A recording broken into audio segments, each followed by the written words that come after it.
O processo inovador, a formação dos pequenos e jovens cidadãos, a cultura, a arte e a educação vinculadas às novas tecnologias e linguagens. O aniversário de 20 anos da Multirio é o assunto de hoje em Cidade de Leitores.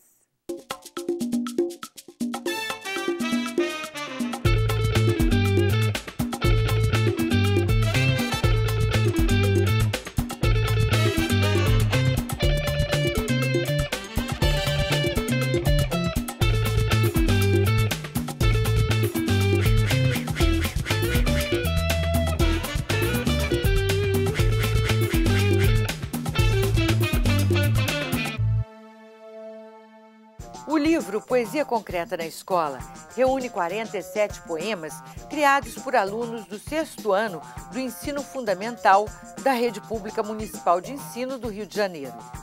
A obra é uma das diversas iniciativas da Secretaria Municipal de Educação voltadas ao incentivo à leitura e à formação de leitores no contexto do programa Rio, uma cidade de leitores. A professora Renata Ramos Sader, organizadora da antologia, conversa com a gente no programa de hoje sobre esse projeto desenvolvido para comemorar os 90 anos da Semana de Arte Moderna. 8 dos poemas publicados no livro Poesia Concreta na Escola foram animados pela equipe artística da Multirio e se transformaram em peças veiculadas nos intervalos da programação. Sobre o processo criativo de animação da série Poesia Concreta na Escola, nós vamos conversar ainda com o responsável pelo Departamento de Arte da Multirio, Marcelo Salerno. Onda do mar que vai e volta, bate nas pedras como um furacão. A onda molhada molha meus pés, fico toda encharcada. Há 20 anos nascia a Multirio, vinculada à Secretaria Municipal de Educação, com a proposta de promover informação e conhecimento. Utilizando as mídias então disponíveis no processo educativo, a Multirio vinculava cidade, educação e difusão da cultura em suas ações e produtos, sem perder de vista a transmissão de ideais e valores compatíveis com a cultura familiar e da sociedade.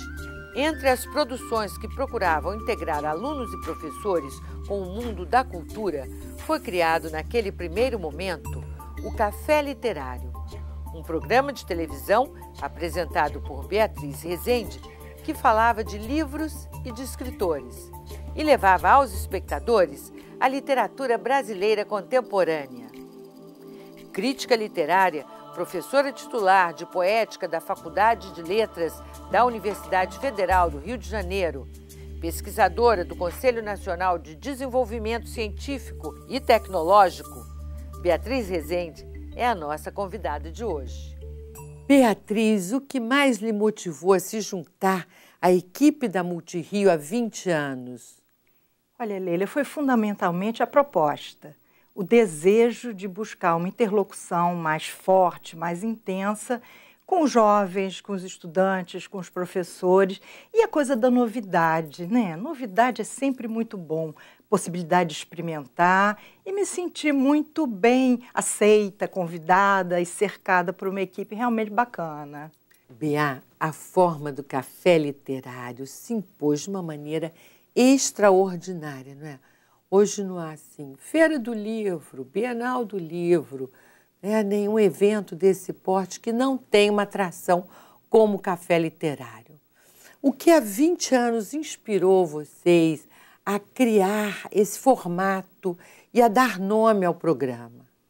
Eu acredito que, passado esse tempo todo, o que mais me alegra foi justamente a gente ter criado uma fórmula que ficou na cidade. A ideia de um café literário vinha de um momento que a cidade estava vivendo. Começavam a aparecer as livrarias com café, ou seja, o momento em que a livraria deixava de ser apenas um lugar para vender livro, mas era também um espaço de curtição, de troca. Então, observando aquilo tudo, nós resolvemos que íamos fazer essa experiência de, ao invés de fazer um programa no estúdio, nós iríamos à cidade, naquela livraria por onde se passeava um pouco, mostrava livros, indicava leituras até mesmo com imagem. A partir daí, veio o como tratar o livro e a leitura a partir não do professor ou do teórico, mas do próprio autor. Então, ouvir a opinião, colocar autores em debates. E foi aí que eu, que nunca fui uma pessoa de televisão, eu fui chamada, e foi muito generoso por parte da Multirio. Foi um risco, quando começou era muito difícil, eu ficava muito encabulada. Eu aprendia com o diretor, com câmera, com todo mundo, com a equipe de produção. Não faz isso, faz aquilo, e acabava sendo muito divertido. Biai, naquele momento, a televisão era ainda vista como rival do professor e do livro? Olha, essa é uma questão que ainda perturba um pouco os chamados intelectuais, os chamados formadores de opinião, que não usam a televisão como veículo, né? Durante muito tempo, o rapaz, o menino que via televisão estava perdendo o seu tempo. Me parece que uma das tarefas bem cumpridas pelas TVs educativas e pela Multirio foi colaborar para desfazer esse equívoco, né?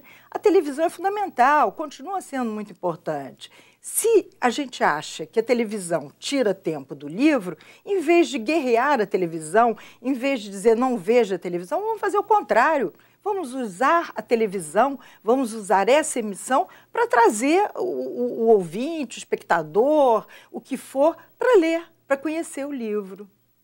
Eu lembro que era uma preocupação grande sua, naquele momento, o ensino da literatura, trazendo para o primeiro plano o contemporâneo, o mundo que o leitor estava vivendo.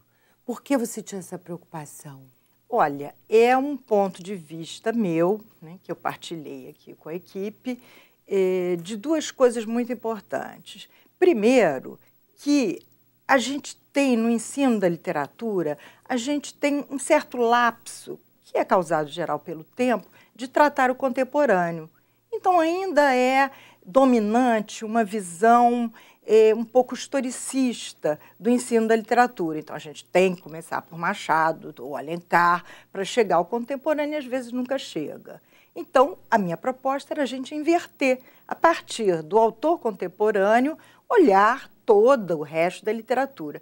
Agora, para entender o contemporâneo, às vezes é preciso retroceder um pouquinho no tempo, não é? E conhecer movimentos literários, movimentos culturais que tenham trazido transformações fundamentais, não é? Para a música, para o teatro, para as artes plásticas, para a literatura, como foi o movimento modernista. Por isso, quando a gente fazia o programa, a gente trazia o autor, mas de tempos em tempos a gente trazia um crítico, um especialista até em língua portuguesa, um historiador, e a partir do olhar deste autor, que não forçosamente tinha que ser um ficcionista contemporâneo. Podia ser, por exemplo, isso, um historiador, alguém, um pesquisador que estivesse trabalhando. Então, se tinha um pretexto, por exemplo, Semana de Arte Moderna, a gente aproveitava para trazer um trabalho histórico, teórico, que fosse sobre a Semana de Arte Moderna. Ficava mais interessante, né? Puxava o fio e você sentia que você ia para trás, para o passado, mas você não perdia o seu espaço, o seu momento hoje. Esse contato, né, com o mundo de hoje. Para comemorar os 90 anos da Semana de Arte Moderna, professores e alunos do 6º ano do ensino fundamental de diversas escolas da Rede Municipal de Ensino do Rio de Janeiro iniciaram uma jornada de estudos sobre a poesia concreta. Foi uma verdadeira aventura interdisciplinar que concorreu para a ampliação de conhecimentos sobre a história, a língua e a cultura do nosso país. O resultado desse trabalho está no livro Poesia Concreta na Escola.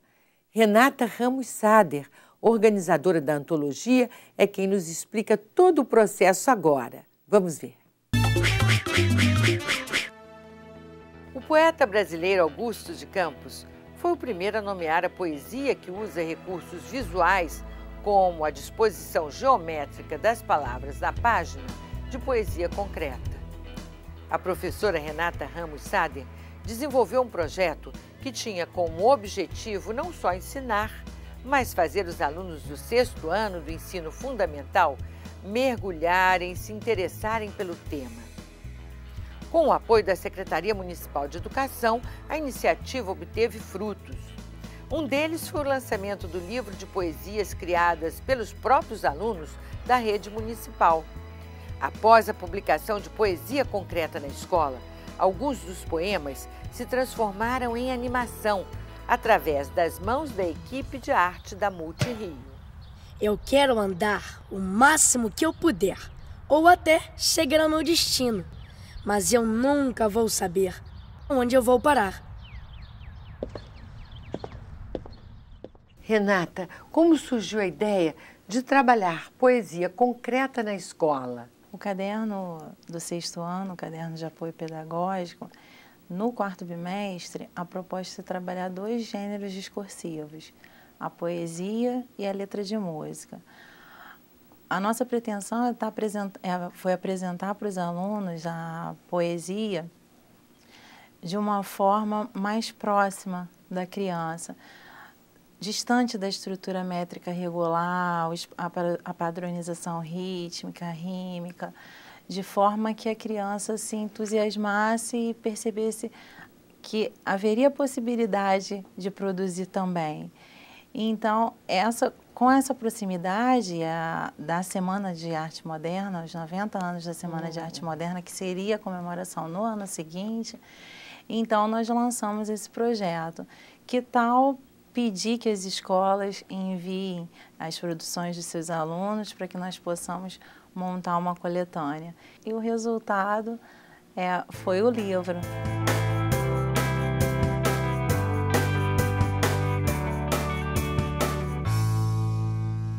Alguns dos poemas aqui publicados foram transformados em animação, né? De que maneira isso contribuiu para o projeto?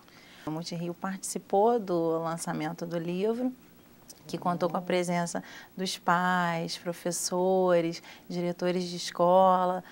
A Helena Bomeni, a nossa subsecretária, estava presente também. Então, o encontro do livro com o Marcelo Salerno, que é o responsável pela animação na Multirio, teve como fruto essas animações. Então, quando eu fui convidada pelo Marcelo para conhecer o projeto, quando ele ainda estava começando, estava delineando essas animações, eu fiquei emocionada. Imagina um aluno, autor de uma poesia, ver a sua poesia animada, uma vinheta passando na TV. A nuvem vem, vem com a chuva, brincando radiante e brilhante. Se chover, é porque ela chora triste. Chove chuva, chove sem parar. Chove aqui e chove lá. O que você acha que dessa experiência toda contribuiu mais para a formação do aluno em um adulto mais criativo, um adulto mais participante? Um aluno que vê a sua poesia publicada no livro, eu acredito que ele se sinta mais estimulado e seguro para continuar produzindo, não só poesias, mas também outros gêneros textuais. Um conto, uma história em quadrinhos, uma narrativa de aventura, por que não? E o livro Poesia Concreta na Escola é um estímulo à escrita, porque o processo de criar é um processo que você precisa estar estimulando. Quando o aluno se sente estimulado, ele avança. Eu gosto de carro. Eu gosto de carro. Eu gosto de carro. Eu gosto de carro. Eu gosto de carro.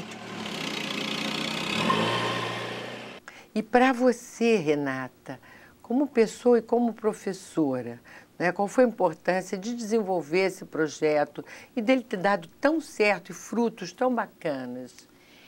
Eu confesso que eu fiquei muito emocionada, porque no começo eu tinha esse sonho de reunir essas poesias num livro.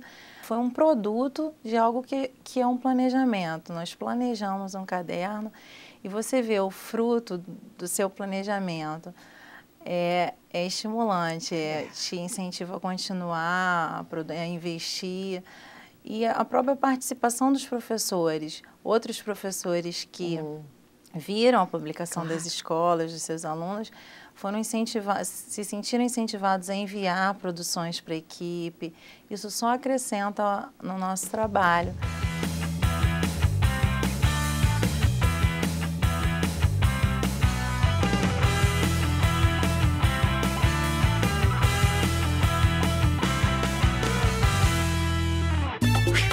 No próximo bloco... Mas é justamente porque a internet dá muito que a gente precisa, como nunca, de alguém que faça mediação. E ainda... Muito da arte gráfica vem antes da prática, passa em primeiro na educação do olhar.